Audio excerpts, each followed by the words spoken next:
เขาก็ได้ตัดกล้วยได้จำนี้ก็ดีใจแล้วเข็ดยังไรพอไปเฮ็ดไปแล้ว ได้ยี่ไปก่อนเลยว่ะนะความลับเปิดเผยแล้ววันนี้ว่าเอ้ยว่าแล้วจนจะไปเลย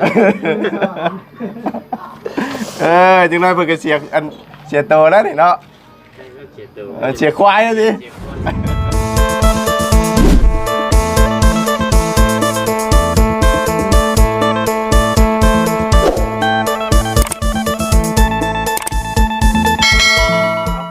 แดดฮ้อนๆพี่น้องกันเนาะมาพบมาพ่ออยู่เพื่อนบ่าวสอนมื้อนี้พี่น้องกันเนาะนี่ก็เป็นจังไดคือเห็นไหมเสริงเสราเพิ่นได้นำเข้ามาแล้วมื้อนี้พี่น้องเนาะเตรียมการเปลี่ยนฝาแป้นฝาอันนี้ได้พี่น้องกันเนาะฝาไม้กระจาดตัวเก่าแล้วออกได้พี่น้องกันเนาะเพราะมันผุพังมือมารอบนั่นก็โตถือว่าเปลี่ยนหลังคาใหม่ให้เราสวยงามเนาะบ่หัวบ่ซึมบ่เปื้อนแล้วบาดนี้พี่น้องเนาะถือว่านอนกับบ่มีหัวบ่มีหนีฝนบาดนี้เนาะหนีอย่างเดียวคือหนีไปให้ไปชวนพี่น้องเนาะเอาพ่อกันอยู่เพื่อนบ่าวสอนมื้อนี้เนาะเอาก่อนอื่นก็กราบสบายดีและสวัสดีพ่อพี่น้องกันเบิดสุขุทุกคนพี่น้องเนาะพ่อกันตอนแดดร้อนนะพี่น้องเนาะเอามื้อนั้นพี่น้องก่อนสิกลับพอดีทั้งมาบุญลืมติ๊บเข้าบ่ฮู้ว่าสิยังอยู่หรือบ่ เนาะยังอยู่บ่บู้เนาะติ๊บเข้าลืมมื้อนั้นลืมคักลืมแน่เนาะคำลืมเฮียนี่ก็โอ้ยเนาะหน่วยละ6-70,000บ่ตายแล้วข่อยเนาะหาเงินซื้อให้เอ้ยอารมณ์ดีแล้วแล้วนี่เนาะเมื่อลืมเลยมื้อน่ะเนาะไปเดี๋ยวไปหาเพิ่นก่อนตู้เนาะเอาพี่น้องเอ้ยลงมากับป้ากำลังเตรียมไปใส่เด้นี่บ่โอ้เปลี่ยนชัตเตอร์ใหม่บ่ชัตเตอร์เก่าบ่ฮะใหญ่อยู่ดิชัตเตอร์เนาะใหญ่เนาะชัตเตอร์บืนได้นี่น่ะแต่ว่ายังป่วยแรงๆอยู่มันสิรุดเด้ยังบ่ได้มีอย่างไงเนาะยิ้มแตกแล้วบ่โอ้มันสิรุดแล้วนี่เล่นแฮงเด้อเล่นแฮงเรียบร้อยได้นี่น่ะเนาะทิ่มเขียวอยู่พุ่นน่ะกลางถนนพุ่นได้นี่น่ะโอ้กำลังสิไปซักเครื่องบ่โอ้สบายดีบ่าวสอนสบายดีพี่น้องเอ้ยโอ้เอาคือได้เกิดผู้หญิงไปนำนี่ผู้ชายไปนำจักอันนี่เฮ้อแม่นบ่คือกองผู้หญิงแท้นี่แม่นนะนี่นัดผู้ชายไว้นะมองกันนะชักเครื่องยักษ์อันนี้บ่แม่นบ่โอ้เอาเนาะโอ้เสือว่าจันนี่มาแห้งเลยพี่น้องในช่วงนี้เนาะโอ้บ่บุญกันใส่คือกันได้นี่แลมึงดูของไผเทเจ้าเทแล้วฮะยืนนะห่วยความสูงช้ำกันบ่เจ้าดอกเจ้าชูเจ้าดื่นบ่ไปยืนชูงยักเบิ่งมองได้เพียงกันนี่ร้อยเท่าไหร่บ่ฮอดลอยบ่เกินไปบ่ฮอดร้อยมันก็อยู่นี่แล้วบ่ฮอดร้อยฮะลอยกี่ชูงแหละบ่ความสูงร้อยเท่าไหร่170 160 บ่แม่นแล้ว60เนาะมันต้อง67อยู่นี่บ่ฮอดนี่เฮาก็ห่างกันบ่ได้ไกลปานใดนี่นะเนาะนี่170นี่นะ170ไปเฮ็ดบัตรมานี่170พอดีอันแพงนั่นน่ะเนาะนี่ก็สิได้กันนี่นะดื่มกันน้ำเช็ดนี่นะนี่นะช่วยยืนชู140ค่อย140มันก็พูดแล้วเมียข่อยพูดแล้ว140เตี้ยกูข่อยแล้วบ่ไล่ต้อง160แล้วข่อย158ลอยกี่สูงก็สูงเม็ด60เม็ด50บ่นั่นแหละอันนั้นแหละเพิ่นเอิ้น100เด้โดยความสูงคันลอยกี่สูงอันเม็ดนี่เด้มันฮอด100เห็นบ่ดึงจวดไปมันสิ100เด้นั่นน่ะเม็ดนึงหัน100นึงน่ะดึงกันพี่กันเม็ด60ดีกว่า70สิเด้70เซน65บ่ ลงแล้ว1.61 ลงอีก มีลงอีกต้องเป็นน้ำหนักแน่เนาะความสูงนี่กระดูกมันหดแต่บ่คือว่าหากันใหญ่นะกระดูกหดไว้แท้เฮ้ยเนาะสิไปซักที่ใช้นี่น่ะ สักอยู่ห้วย คือบ่ซักอยู่นี่ อุ้ยนำนี่ แย่มเปลืองบ่ เปลืองนี่จักนำยังไง ฮะ สักมันบ่ได้สะอาดปานใดนะ เบื่อมันบ่สะอาด โอ้ไปซักน้ำห้วยสะอาดกว่า โอ้ไปซักกี่พุ่นแล้วไล่เลยนะเนาะ เลย โอ้บ่จันเพิ่นเมื่อแล้วบ่ เพิ่นไปบ้านตะนาง ไปวัดตะนาง ก็น่ะคนชิมอ โอ้จักตับอันนี้น่ะ 5 ตับ 10 ตับ 1 2 3 4 5ทั้งเบิดนี่ ตับ 10 10 ตับ 50 พอดีป่ะ บ่พอ เป็นสั่งมาเพิ่มอีกป่ะมื้อได้สร้างเพิ่นมาลงมือบัดนี้เท่าบ่จันเพิ่นมาเพิ่นบ่ บ่ฮู้ ฮะ บ่ฮู้ หรือว่ามีแต่ตัวนี้มาก่อนหรือว่าตัวอื่นทันได้มาค่าสร้างนี่ยังทันได้มีบ่ บ่ฮู้ บ่ฮู้เลยสีงามพี่น้องเนาะสี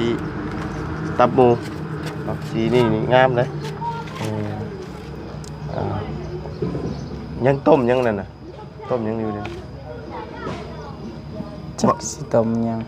ว่าเราเห็นนี่ว่าติ๊บเก่าข่อย พูน ฮะ พูนติบข้าว ลืมคักลืมนี่เด้มึงน่ะเกือบเป็นโทษได้พี่น้องเลยเนาะเอาติ๊บข่าวแล้วมากินจนลืมติ๊บข่าวแล้ว โดย แล้วว่าติ๊บข่าวนี่มันบ่ได้มาง่ายๆได้นี่น่ะ โดย มาแต่หม่องนักโทษพุ่นเด้ โดย จ้างว่าหม่องนักโทษ จะ อยู่ใช่อ่ะ บ่ฮู้ อ่าน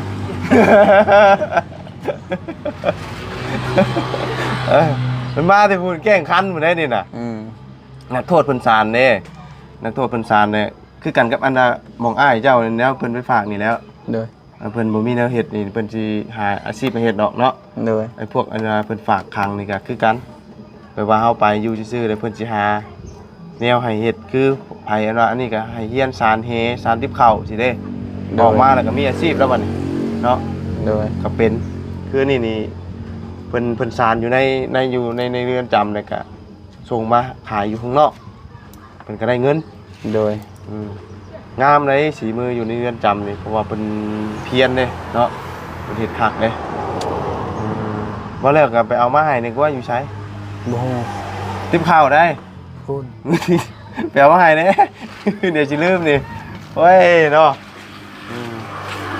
อย่าลืมนะเวนอย่างนี้ดินะยัดข้าวใช่อยู่บ่ กินบ่มาแตงบ่ ฮะ กินบ่มาแตง กินบ่อะไรอิ่มอยู่จะอยากบ่อยากเอามาบ่ได้มีข่าวบ่ บ่มีบ่ได้ใช้แหละ บ่ได้ใช่เนาะ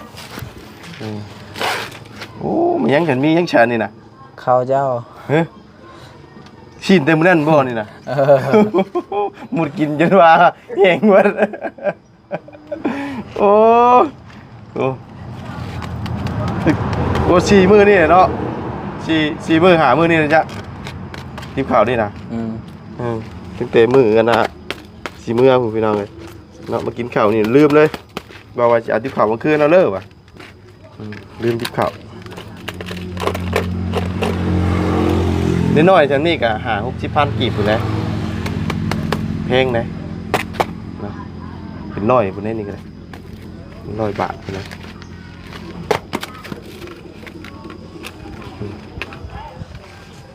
เดี๋ยวเพิ่นมาใหม่ที่ทางประจันนะเห็นบ่ บ่ฮู้แล้ว เอ้าเราบ่ได้บอกว่าจ้ะ ระบบมือ ฮะ เมื่อละบ่แหละ แล้วว่าเมื่อเลยมื้อนี้เห็นนะ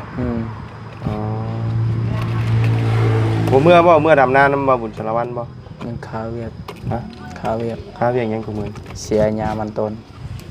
กูมื้อนี่ก็เสียอยู่บ่ เสียอยู่มื้อนี้พักผ่อนก่อน อ๋อ เมื่อวานนี้ก็เสีย ยังหลายบ่ ลายบ่ คืออะไรเพื่อเฮาเสียไปเบิดกลับมามันก็ขึ้นอีกแม่นบ่ยิ่งฝนตกลงไว้นี่มันยิ่งขึ้นไว้แม่นบ่ โอ้ยนี่แฮงแตกแล้วฝนตกมันบ่ได้เสียมันก็บ่ได้คายซ้ํพี่นี่มันสิเป็นได้มันเป็นมากมันเป็นต้นมันซื้อแล้ว เอาคำเฮาบ่ใช้หญ้ามันบ่มีหัวบ่ มันบ่เป็นปานใด มันเกี่ยวกับยังไงแม่นบ่ฮะมันเกี่ยวกันบ่ มันเกี่ยวกับหญ้ามันหก เกี่ยวกับหญ้ามันหกเนาะมันบ่งาม ขี้ลายมันเลย สิได้ทำเฮาบ่ จ้อยต้นมัน ต้นมันก็จ้อย คือคนคือกันบ่ได้รักษาก็จ้อยเลย คนนี้ก็บ่ได้รักษาก็จ้อยเนาะ เจ้ารักษาอยู่บ่ บ่ บ่ได้รักษาบ่เพราะจังจ้อย เล่นชาวลายนะคือเนาะ บ่ ฮะ บ่ แม่นบ่ ลี่ แม่นไปนอนเฝ้าผู้สาวคือมื้อนั้นบ่ มื้อนั้นไปน้ำโม ฮะ ไปน้ำโม อันหมู่ชื่อมื้อนั้นเนาะมื้อนี้นัดผู้สาวไว้มื้อนี้นี่เอาเกิดไปผู้สาวแล้วมื้อนี้ บ่เกือบเบาบุญชื่อให้ บ่โอ้เราก็ชื่อ บ่ เกิ บุ ด ญสารวัน คือคล้ายเกิดผู้หญิงเนาะคือเกิดผู้หญิงเนี่ย บ่แม่นเกือบผู้หญิง แต่บ่แม่นเนาะมันคล้ายๆนะแต่บ่คือผู้ชายเนาะเฮ้ยคือจะเอาเกิดไป2คู่3คู่จะเอาไปซักบ่อะไรอันว่าสิซักใช้หมอนี่ บ่เดี๋ยวซักอยู่บนห้วยน้ำนะ บ่หมอนี่ได้เอาใส่ไปสิบ่หรือว่าได้น่ะ ใช้สบาย บ่แล้วเอามาต้มกินคือเก่าบ่นี่ โดย โอ้ว้ายังสิมาเฮ็ดอยู่เฮ็ดกินใช่อยู่เว้ยใส่เสื้อผ้าแล้วก็ต้องใส่เสื้อผ้าแล้วบ่จับเจือได้แกงเฮ็ดบ่แกงคือเก่าบ่กระชามบ่มีบ่ บ่มี ว้ามันบ่ได้หัวบ่ได้ซึมบ่นี่น่ะ บ่พ โอ้ อ ยังกลับมาแล้วก็สิมาแกงต่ออีกบัดนี่หลังจากที่ไปซักเสื้อผ้าใส่เลยบ่ได้เด้อแบบนี้เด้อมันซักเสื้อผ้าใส่ได้มาเฮ็ดกินใช้บ่ปานใดมันสิบ่สะอาดเด้เนาะมันต้องเอาตัวนี้ใส่ซักผ้าตัวนี้ก็สิไว้ใส่เฮ็ดกิน โดย นั่งสิไปซักผ้าเนาะเวลาห่วยมองอาบน้ำพุ่นล่ะวะ โดย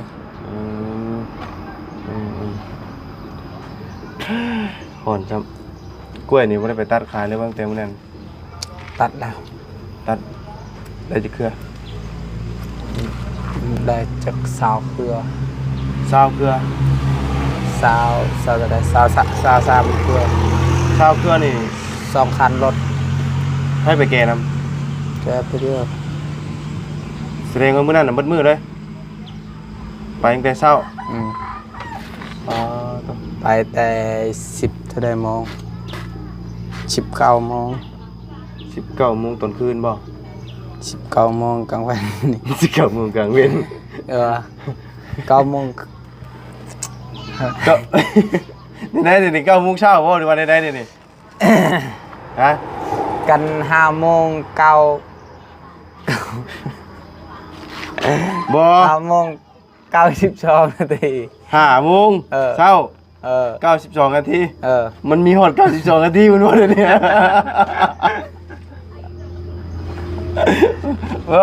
มันเนี่ยได้เลยน่ะมันมีฮอด92 นาทีบ่มันมีแต่59 นาทีเนาะว่าแต่เก่าเนาะบ่มีนะ92 เคยเห็นเลขเก้ากับเลขช่องแต่เบ็ดนั่นเลขห้าข้างล่างมันใช่เลขเก้าอีก มันเป็นวันที่19บ่วันที่19น่ะเนาะมันใช่ทางนั้นนะ ข้างล่างมันบ่วันที่19เวลา5 โมงเช้าสิพี่จักโอ้ยเราพอไปแล้วเจ้าก็92 นาทีบ่มีนะคือว่าเห็นแต่59จำได้ก็ได้60ก็ยังฮอดตับไปเลยเปลี่ยนตัวใด60ไม่ให้มันใช่61อีกได้ฮอด59แล้วปึกไปเลยได้โอ้เบรกย่านดิอันตรายเลยพี่น้องเพื่อนอยู่ใกล้ทางที่ก็ได้เนาะเพราะว่าเบรกรถเบรกอยู่แล้วมันฟิวเข้ามาเลยเฉียวอยู่เลยโอ้ยเนาะเอาติ๊บข่าวไว้ก่อนเดี๋ยวไปหาสปอนเซอร์เรากินก่อนพอได้มีเฮงไปซักผ้าให้ผู้สาวเรา โอ้ยน้องเอ้ยแวะมาเอาติ๊บข้าวมื้อนี้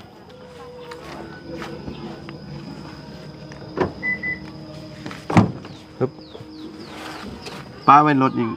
สิบ่ลืมติเนาะลืมเนาะมีรถอยู่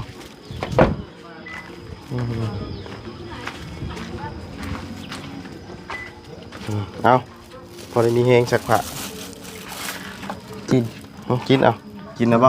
กิน ฮะ กิน กินนะบ่เอากินไหนใช่ ได้รับ เมื่ เป็ อน ได้ นอน ใช้อะไร ฮะ เมื่อได้ใช้ ในนอนอยู่บ่ถามจักเจือน อนอยู่ ฮะคือคนบ่ได้นอนแต่ฮะนอนจักชั่วโมง เมื่อได้ใช้เจ้านะ มาแต่หาน้องมาน้องท้ายได้นอนอยู่บ่ถามจักเจือน อน จักชั่วโมงฮะ นอนแต่9 โมง 9 โมงแรง ตื่นเด้ ตื่น10 โมงเช้า โอ้ขนาดตื่น10 โมงเช้านี่ ตื่น5 โมง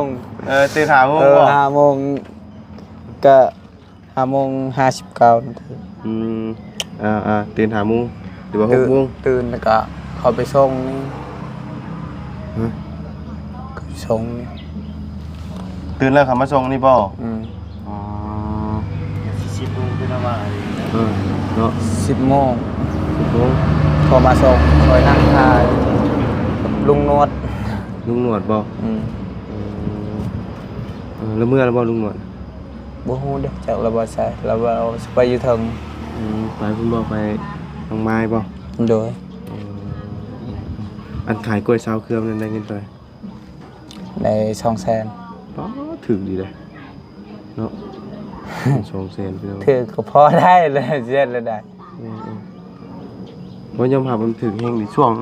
งอันน่ะมาบุญซื้ออยู่เส้นเมืองนอกน่ะเพิ่นขายต่อนะโลละ5,000พุ่นน่ะ โล5,000โล5,500ครับ ไผชื่อคุณ เอาช่วงหน้าแล้งกันเด้ อืม ช่วงนั้นมันอยู่เส้นเมืองนอกน่ะ อืม แต่ว่านี่แล้วเอาซื้อน่ะตามอันน่ะหับซื้อต่อนะว่าไงเฮาบ่ได้ซื้อจากสวน อืม เพิ่นหับมาแล้วเพิ่นขายต่อกินกิโลต่ออีก อืม ขอซื้อน้ำเพิ่นดอกเครือละ5,500 อืม อันโลนึงน่ะ อืม เฉพาะเครือเดียวนั้นตกอยู่60,000กีบ อืม ช่วงนั้นน่ะเพราะว่าถือว่ากล้วยแพงในตอนนั้นน่ะหรือว่าแพงเฉพาะเฮาไปซื้อต่อแบบนั้นบ่หรือว่าเฮาซื้อในสวนนี่มันบ่แพงบ่หรือว่านี่น่ะ มันแพง กล้วยถึกเนาะ โอ้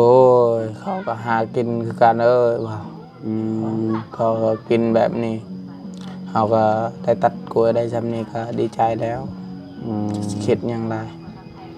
พอไปเฮ็ดไปแล้วได้เธอละน้อยหนึงนี่ก็ดีใจแล้วต้องคิดหยังไร เทื่อน้อยก็เอาแล้วเนาะมันบ่มีเนาะจังได๋ซะ เสร็จนี่ได้ โดยอันนั้นตรงน้ำกินบ่หรือว่าตรงน้ำหยังนั่นน่ะ ต้องนำกินนะนำนั้นยามเพิ่นตกมันจักในใดมันขุ่น อันน้ำมันว่าประปานบ่ นี่เขาว่าคันนำนี่เจ้าในใดหลายแนวเลยเป็น เออ ถือก็รุ่นชีข้าวก็มี อันเวลาเปิดบ่ มันถือมันเป็นนะ ทุกมื้อนี้ยังเป็นอยู่บ่ มันเป็นถือมันบ่ได้เป็นถือมือมันเป็นนั่นตลอดถือมันข้นถือมันงามคือกันนั่นงามครับถือมันออกน้ำ ว่าไงท่อมันแตกนะนี่เนาะว่าไงท่อมันแตกเวลาฝนตกแหละรู้สึกอยู่นะเพราะว่าเวลาฝนตกนี่มันอันว่าเวลาอาบน้ำในอันบ้านพักนี่ก็มินนะมิน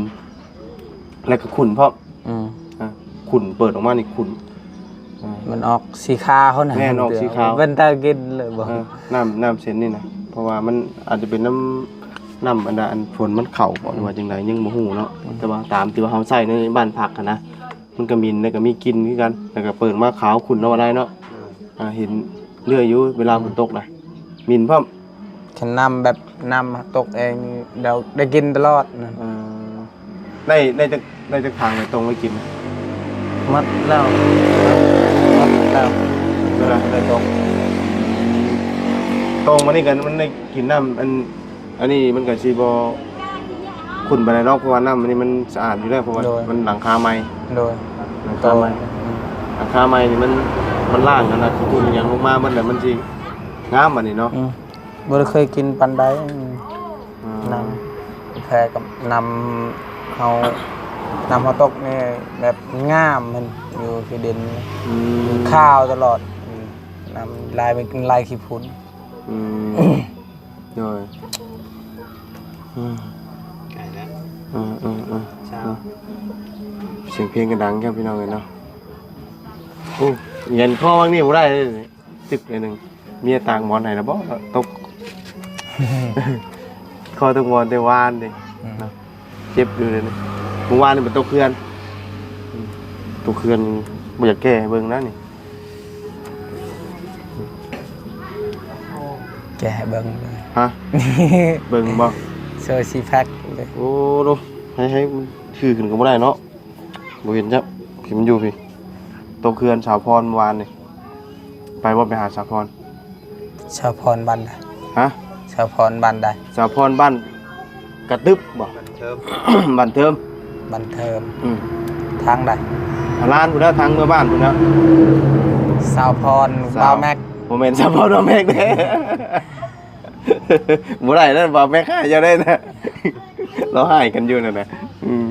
บ่เอาหรอกผัวนี่ว่ะเบิ่งอยู่บ่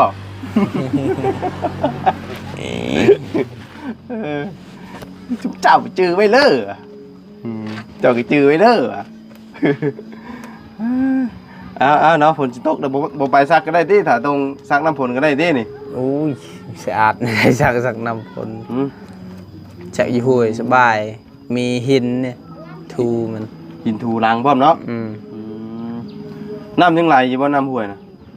ลาย เอาไงซักไปน้ำไหลไปน้ำพร้อมแล้วนะบ่ต้องอันนี้เนาะฝนสิตกลงมาได้นี่ไปใช้บาทนี่คือติด ไปห้องหมอเป็นใคร ไปห้องหมอเป็นไข้ โดย โอ้ทุกคนเป็นไข้เอาแบ่งหมูกินแน่น่ะนะหมูมาเล่นน้ำค่ะเนาะ นึกว่าจะได้เงียบกัน วันเชอร์เนาะ นั่นดังเงียบเพื่อน นี่บ่มันไปเล่นไปนอนเล่นเราไปนอนเฝ้าเล่นเช้านะหาเจ้าบ่โอ้คากะลีดิหมูฮะบ้านปลาไหลโอ้ผู้ชายเราได้อยู่บ้านไหนอ่ะน่าเฮ้ยว่าแต่บ่มีเพิ่นเว้าว่าอันเพิ่นน่ะไปนอนเฝ้าหมู่นะ บอกสามัคนี่เราอยู่กันอะไรเรามันคืน ท่านเอ้าวันนี้สรุป มันเผาเฮาเผามันก่อนเด้มันเผาเฮาเผามันก่อนเด้เท้าน้องเบิ่งมันเฮาไปเล่นวิชามันเฮาเผามันก่อน วันนี้เปลี่ยนกันวันนี้ เปลี่ยนกันมันเผาคอยมันมีรถเด้มันมีรถไปส่งเด้คอยบ่มีรถ มันมีรถไปเล่น ยากตอนอะไรเฮ้ย มันปลาไปข้างใน บ้านปลาไหลไปข้างในเหรอ ขึ้นผู้ทางช่างมันทางขึ้นผู้ พี่บ่ ทางนอก โอ้ วันจราจรมันสร้าง อ๋อต้องไปเล่นชาวไกลแท้เฮ้ยนี่เนาะทางเปื่อนครับ เล่นทางนี่สาว สู้เลย มีแต่ดีมัน ผู้ชาวงามมาทั้งนี้นะ พองามอยู่ ฮะ งามอยู่ แสดงว่าเพิ่นไปเรื่องนั้นน่ะแปลว่าผู้ชาวงามนะนี่เนาะจึงได้ไป เดือนเขาไปเล่น5 เดือนเทื่อนึงไม่รถไปนี่5ก็เทื่อนึงนี่ไป เดือนตัวหนึงผู้ชาวเห็นหน้ามันก็ลืมบ่ได้เนาะลืมก็ยามัน มีคุยทางอัน Facebook บ่มันมีเลย มีวิชังมัน มีสัญญาณใช่เนาะ มีโทรศัพท์ ยังบ่ได้เลยนี่เปลี่ยนกันเฝ้าเนาะเปลี่ยนกันนอนเฝ้าผู้นี้เล่นผู้นี้นอนเฝ้าเปลี่ยนกันพี่น้องเลยเนาะ เด้อ เอาฮู้แล้วเพิ่นมีผู้สาวอยู่บ้านปานไร่เลยพี่น้องเอ้ยเนาะ บ่แม่นสาวไปเล่นชื่อ เอาไปเล่นกับผู้สาวไว้เนาะ ไปเล่นชื่อพี่สาวเขามากเขาใครเนี่ย เขาบ่มากบ่ ยังอยู่บ่ เขาบ่มากแหละไปสิมากเขายังก็บ่มีลบแล้วบ่มีพี่สาว โอ้ขนมหาร้านนึงบ่ได้บ่จ้ะ ฮะ ขนมหาร้านบ่ได้บ่ ขาดอง5 ล้าน อ่า ใครสิเอาล่ะ เอาสมมุติถ้าว่าเอาเมียนี่ต้องมาอยู่พี่เนาะ เพราะว่า โอ้ยบ่ได้คิดดอกจักปีใดสิเอาเมียคือเก่า ยังก็บ่มีเลยสิเอาเมียอีก เนยบ่สมมุติว่าเอาก็ต้องมาอยู่พี่อยู่แล้วเพราะว่าผู้ชายเนาะคำผู้หญิงนี่มันได้ไปอยู่พุ่นเนาะ กันได้เงินแต่งครบมาอยู่ที่ก็ได้ อันนี้ก็ขึ้นอยู่กับเฮาแต่งคือกันบ่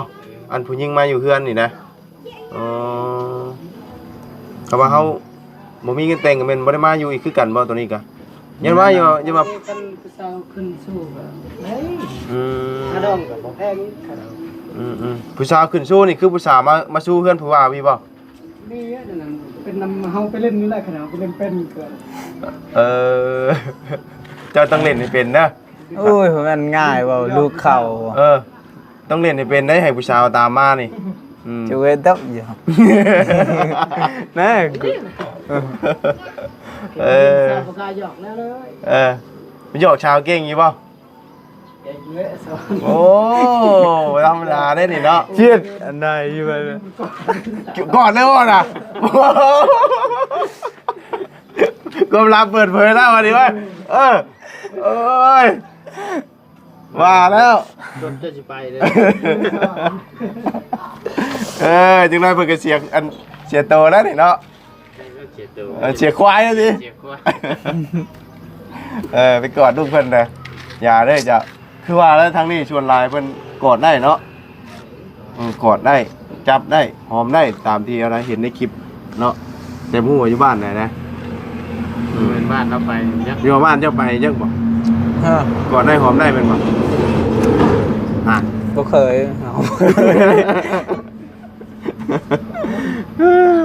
เอา เอาว่าม่วนๆพี่น้องกันเนาะมีหยังดอกเฮ้ฮะพอดีทั้งน้องเพิ่นก็สิไปซักผ้าหน้าแพร่เด้มื้อนี้ก็ทั้งอาจารย์เพิ่นสั่งไม้ชะลามาเตรียมนี่ได้นี่ต้องใส่วงกบอีกได้เนาะใส่วงกบ2 4ประมาณ5แล้วเนาะใส่ทั้งนั้นนะหมอ เด้อ ดูว่า4เนาะเบิ่งนํกันพี่น้องเนาะถ้าว่าใส่ไม้ชะลานั่นไปก่อนพวกเกินไม้บัดนี้หลังคากับหลังคาไม้เนาะแต่ว่าตอนนี้ก็ยังนอนอยู่หันอยู่กับฝนตกมามันก็ยังลงอีกอยู่เนาะเพราะว่ายังบ่ได้อัดตัวนั้นเนาะ เด้อ เพิ่นอัดได้บ่ซะ อัดแล้ว อัดเรียบร้อยแล้ว อืม โอ้ถือว่าบ่ลงแล้วบัดนี้โอ้ได้เพิ่นอัดได้เนาะ ยังแต่เทพื้นเนี่ยให้มันงามๆสบายเย็นแล้ว เทพื้นนี่ก็ยังเท่ๆอยู่บ่ โอ้โห อ๋อโอ้กับเทพื้นนี่ยังงามเลยเนาะ